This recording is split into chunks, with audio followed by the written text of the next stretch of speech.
Magandang araw po mga skippers. Ngayon po ay araw ng Martes at ngayon po matutunghayan ninyo ang pagpaparepair ko, pagparepaint ko nitong bumper ng aming sasakyan na matagal ko nang gustong gawing project. Kaya lang siyempre limited nga po ang ating budget. May mga priorities tayo. But anyways po, mahalaga po doon ay yung running condition ng sasakyan, good performance, reliable brand at lagi ko po itong pinapacheck kung kinakailangan kay Kanono, yung ating pong reliable na mekaniko. At yan po siya, yan, may katabi siyang payong doon, i-repaint na po siya maya konti. Piniprepare lang po yung mga gagamitin. Bibili po tayo ng paint sa Banawe para po masimulan na yung project natin. At least sa bumper man lang, sa front and rear, tapos yung pinaka sides, para sa may side skirt niya or side panel na ano kasi sa gutter po nagkaroon ng dent. So yun po, abangan niyo susunod na kabanata. Once again po, salamat po sa pag-update or pag-subscribe sa aking channel Skipper TV. Please follow my Facebook page Skipper TV. Welcome skippers, please do not forget, own a pet and win a friend. So mamaya tingnan po natin kung anong kalalabasan. Ano po? Salamat po.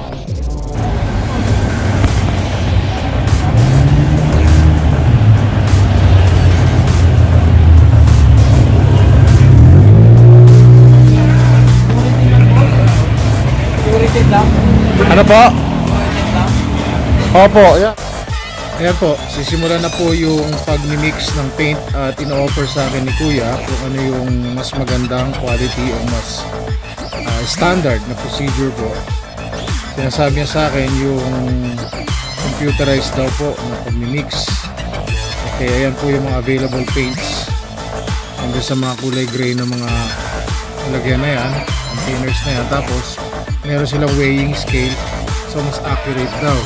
Hindi man 100%, more or less mas malapit dun sa pinaka original na kulay na existing paint ngayon ng fender at saka ng hood. So at the same time po, syempre hindi naman lalabas na masagwa. At i-compute daw bawat timpla kung ano man yung magiging mix. Ano po? At ito po, lumalabas na si Sir Zach. Siya po ang magko-compute niyan. Tingnan natin. So, check daw ni Bossing. Scanner. Ano po?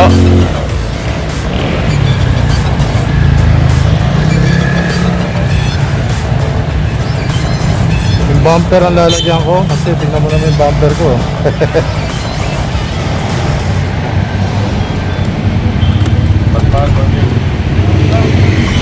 Sige sir, i-load ko sa computer ha. Lumabas? Oh, sige po.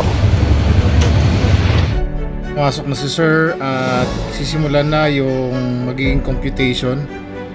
Ibibigay dito kay Kuya Ricky na mag-mix yung paint. Ito po si Kuya Ricky, nakasalamin na yan na nakaitim. Yung kinukompute ni Sir Zach dun sa loob yung magiging proper nung timpla nung ating paint. Ano po? At hindi po ako pumasok sa loob ng kanilang shop. By the way, ito po shop nila ay nandito sa Banawe, Goldest Mate Paint Center, corner Samat Street po yan. Hindi po ako pumasok, hindi dahil sa nagsusuplado tayo, hindi kasi po ako po ay asthmatic. Dito lang ako as much as possible sa labas. Zoom in ko na lang po dahil nga po yung amoy. At ayan po ang Banawe, ayan po yung Banawe Street. Ayan, i-zoom natin para makita nyo. Ayan, ayan, ako. At ito po ay Banawe Street, tapos corner Samat Street po itong lugar nila. So para po sa mga magpapa-paint or any paint job na kailangan nyo sa inyong kotse, especially, or motor, pwede po kayong pumunta dito. Sila po ang expert dyan. At ito po, lapitan natin si Kuya Ricky. Kinukompute niya yung magiging timpla, yung magiging mix ng mekos ng ating silver paint para sa ating bumper. Kasi yung bumper po na yun, matagal na po yun na nagkaganon. Hindi naman po siya totally sira, kaya lang naremedyohan lang, nalaglag po yun, bundol. Tapos Tapos ito po yung timbangan nila, no? Ayan. So naka 0 in muna. Tapos going back po sa sinasabi ko, matagal na po yung ganon, so hindi po yung paparepair. Medyo busy po talaga kasi, tsaka siyempre budget wise, kailangan kapit natin. Kailangan i-prioritize natin yung mga bagay-bagay. Ano po? So ayan po, busy sila. Ayan po, tinitimpla na ni sir. Ayan yung kanyang container. Ayan, silver.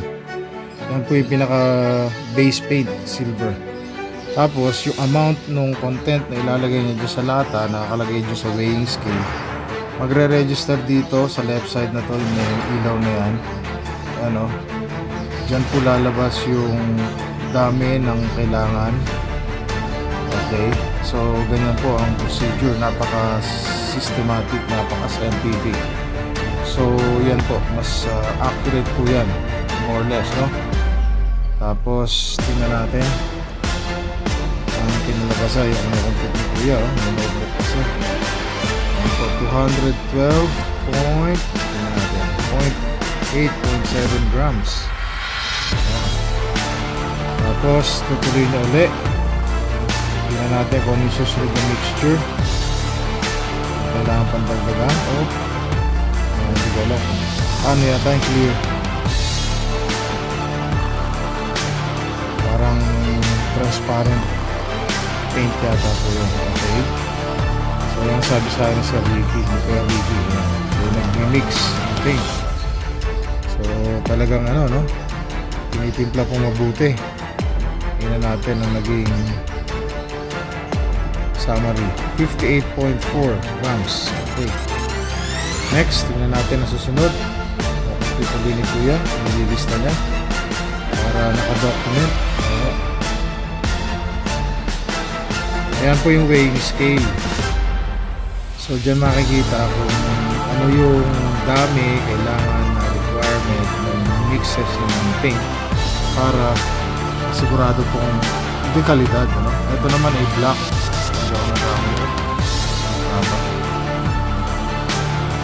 Parang nakaluan na ng bakla tayo, hindi napansin, sorry. Pero yun po, so kung ako po tatanungin nyo, mas recommended ko po yung ganito, ano, preferred ko yung ganitong style, sistema ng pag-mix ng paint. Ito pala yung black, okay, na-anticipate ko lang, sorry. Ayan, so bawat galaw, bawat buhos, bawat pour ng pintura ay talagang kinakalculate. Mas preferred ko po yung ganito, mas recommended ko kung sakali, kasi hindi po ito makakasayang ng effort ng pagpipintura, ng pintura mismo, ng materials, ano? Mas maganda po yan. Siyempre mas makikita ninyo mas satisfactory ang magiging result. Opo. At ito po sila kada umaga, maaga pa lang, talagang napaka-busy na po nila pagdating dito. Ito white naman po yata yan. White. A little bit of white paint na i-mix para makuha yung exact mix ng paint. Imagine, ganun pala yun. Silver lang yung sasakyan. Pero hindi ko katakalain, marami palang mga mixture pa pala yan kahit pa paano, no? Nakala ko basta isang mixture lang. Ayan. Ayan yung mga paints nila, nakahalo na dyan. Tapos dito po, maaga pa lang, busy na sila. Meron pa siyang konting blue. Ayan. Konting blue, parang lavender. Violet. 1.2 grams. 1.3. So naglalaro sa 1.8. 1.9, 2.0, 2.1, 2.2 grams na binagdag na blue paint, 2.4, hanggang sa complete yung required mixture. Okay. So yan po, lalo na po sa mga sinasali sa mga gusto na poging-pogi yung nila. Uy, imagine, may green pa pala. Ano ba ng green? Ang galing, oh. So hindi pala talaga basta-basta mag-mix ng paint na mag-aalit tsamba. Kasi kahit anong gawin natin alatsamba, papangit yung dating. Dahil hindi talaga nagmamatch dun sa existing paint na factory paint. Halimbawa, na ginamit nung from the factory itself nung na-assemble pala yung sasakyan. Tingnan nyo yung kanilang working table, no? Sa pagdaraan ng panahon, talaga napakarami ng pintura na dyan. Ayan, nilinis na. Oo, ang galing ni Sir Ricky, oh. Tingnan nyo kanilang mga tools, oh. Ayan, yung stainless tool niya, oh. Para may mix na mabuti. Tapos tingnan nyo yung working table, yung sinasabi ko sa inyo. Talagang napakaraming pintura na po ang dumaan dyan. Dumikit, kumapit, hindi na maalis basta-basta. Oo. Excuse me. At ayan pa, isa. Marami sila rito gumagawa eh. Napaka-busy nila lahat. Maaga pa lang. Dumating po ako rito around 9 a.m. Pero lahat sila ay lahat on the go na. Ayan po. Ibig sabihin ganun po karami ang bumibili ng pintura at nagpapa-repaint or nagpapa-remedyo ng kanilang sasakyan. Opo, ayan, ang sinasabi ko sa inyo, tingnan yung bote na to. Ayan, tingnan yung panghalo na kahoy. Wow, imagine, pati yung table, oh. Oo, ang daming pintura na po gumapit niyan. Pwede na, napakagandang work of art na yan, no? Tapos doon po nililinis doon nililinis yung pinaka-spatula. Meron silang thinner doon. Opo, ayan. Doon kay Kuya. Nakalimutan ko pangalan ni Kuya eh. Shoutout sa'yo Kuya. Husay mo rin yung trabaho. Ang galing. Siyempre po, shoutout kay Sir Ricky na nag-mix ng paint natin. Opo, higit sa lahat, shoutout sa'yo. At siyempre po, hindi natin pwede kalimutan si Sir Zach, may-ari nitong shop na ito ng Goldest Mate Paint Center along Banawi Street ay si Sir Zach. Opo, at yan, dami ng tao rito. Hindi naman ganun karami, pero ang daming customers po. At may mga dumarating pa.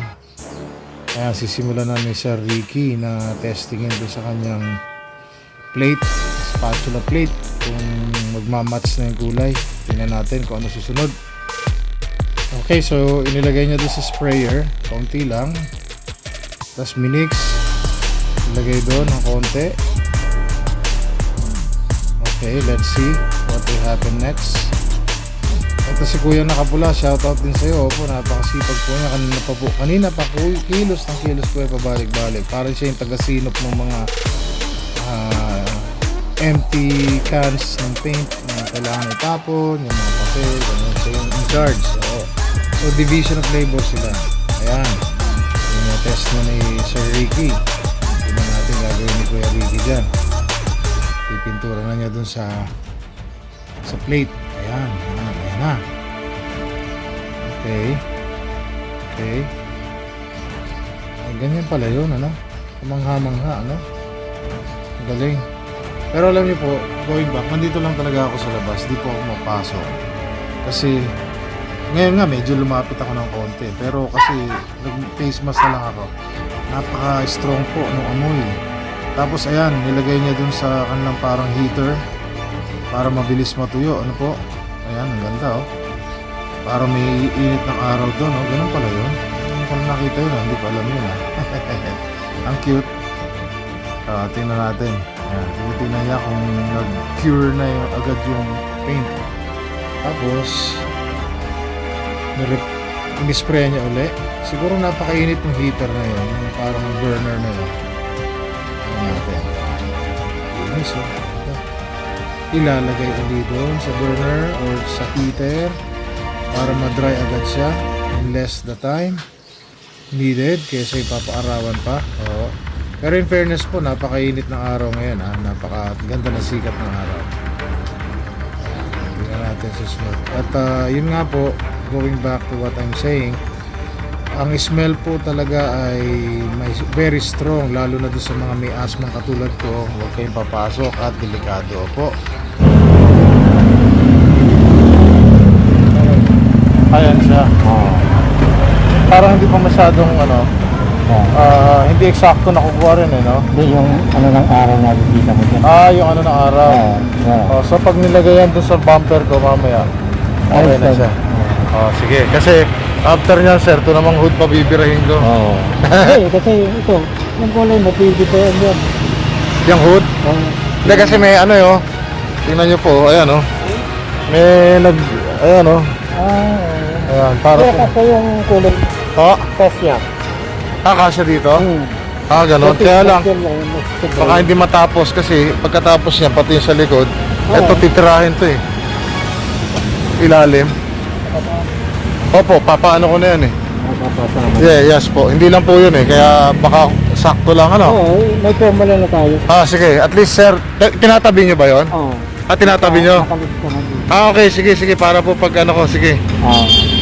So, sabi po ni Kuya, naka-record na daw dito yun. Nasa data na nila yung kulay nitong kotse ko.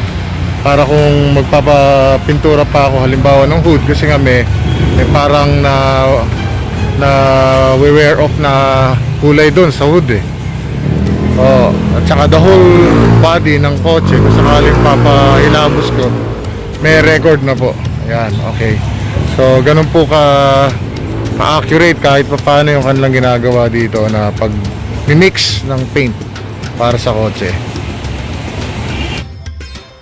Now this time po, eto na yung ating mga inili. Yan po yung thinner, 1 liter na thinner. Tapos ito yung top coat, ito yung nasa data na yung pintura, mix na pintura. Ayan, kinukompute na ni Sir Zach kung magkano inabot. Ayan po si Sir Zach. Siya po yung may-ari nitong shop. Maliit lang po yung shop pero napakaraming customer. Ano po? So napaka-busy. So siguro sa ibang mga shops ganyan din, ano po? More or less. Kaya lang, syempre nga, sabi ko sa inyo, kung pupunta po kayo sa mga ganitong shop, for your safety, ano po kayo, maskara. Ayan po, napaka-accommodating po niya. Shoutout sa'yo, sir. Salamat, ang bait po ni sir. Ayan, yay! So, ito po yung resibo natin sa Gold Mate Paint Center kay Sir Zach. Opo, 85 Banawi Street, Barangay Lourdes, Quezon City. Ayan po yung telephone number niya, 8732-3060. Mobile number 0930-711-8520. Viber 0995-948-4918. Opo. So, napamili natin ay pintura na minix kanina, yung silver.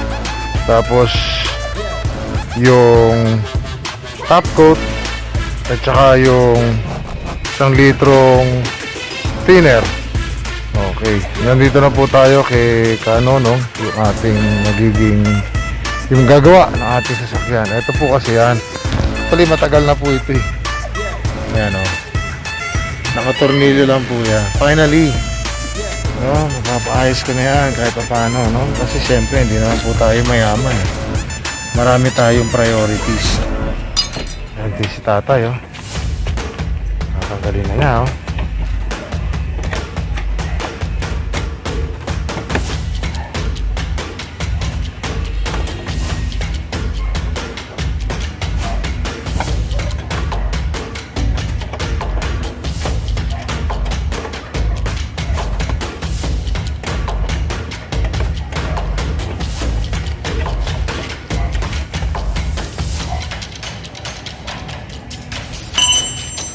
Ganun pala yun, tay.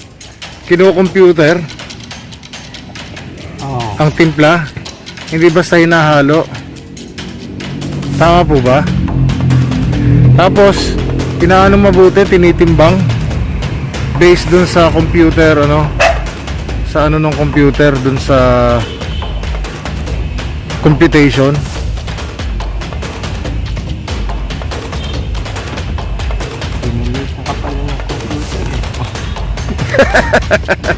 Hindi basta hinalo tayo eh.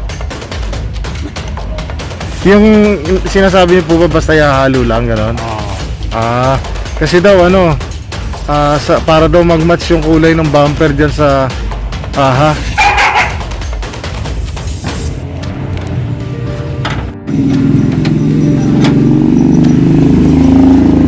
Ito po si tatay ay expert sa sa makina ng sasakyan.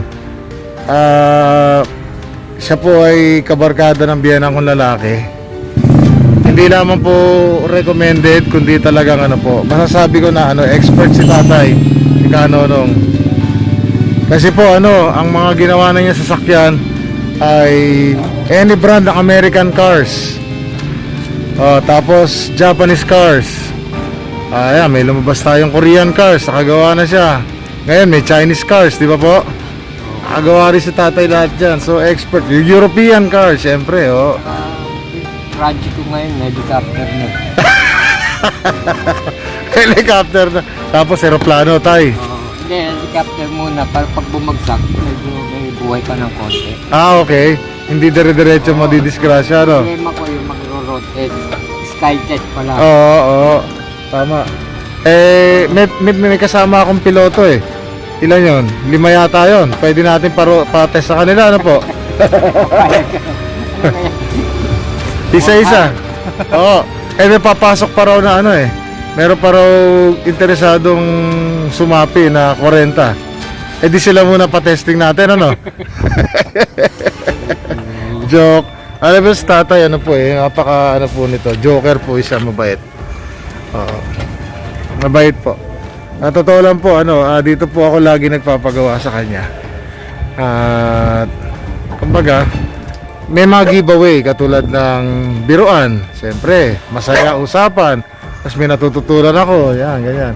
Dalawa po sila ng anak niya, si paring John John. Si John John naman po, kababata ng wife ko. So bukod po dito sa bumper, ito rin po aayusin ni tatay. Yan side panel na to. May side skirt, ayan nagkaroon kasi ng ewan saan tumama ito. Sa hump siguro, paano. Ayan po. Sa gutter ano tayo? Gutter, tumama po yung mga yun. Tapos siyempre, para pantay yung ating bumper, pati ito bibirahin. Yan.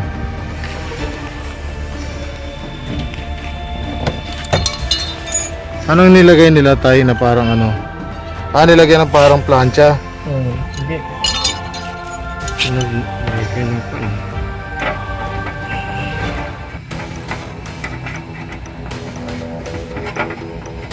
May sakit pa rin si mami ko eh. Nabanggit ko ba sa inyo na nakaraan nyo? Hindi, wala pa yata si sakit nun. Itong mga ilang araw pa lang na, mga isang linggo na. Dinala ko nga po sa doktor nung Webes, nung nakaraan linggo. Yung siyempre pag matanda na ano, mihina yung pulmon. Di ba po? Tapos yung klima kasi number 1 yan eh. Naambunan yata siya ng isang linggo. Di ba po, ang klima natin ng parang naambun-ambon. Yun, doon siya nadali. Gusto lang lagi kasi pag dumarating yung magugulay at saka yung magpuprutas, tsaka yung magbubuko, lumalabas yun, suki siya nun eh. Dahil di na makapagluto, nag-aano po siya, nag-umu-order na lang ng pagkain, ng ulam, lumalabas din. Wala po ako eh.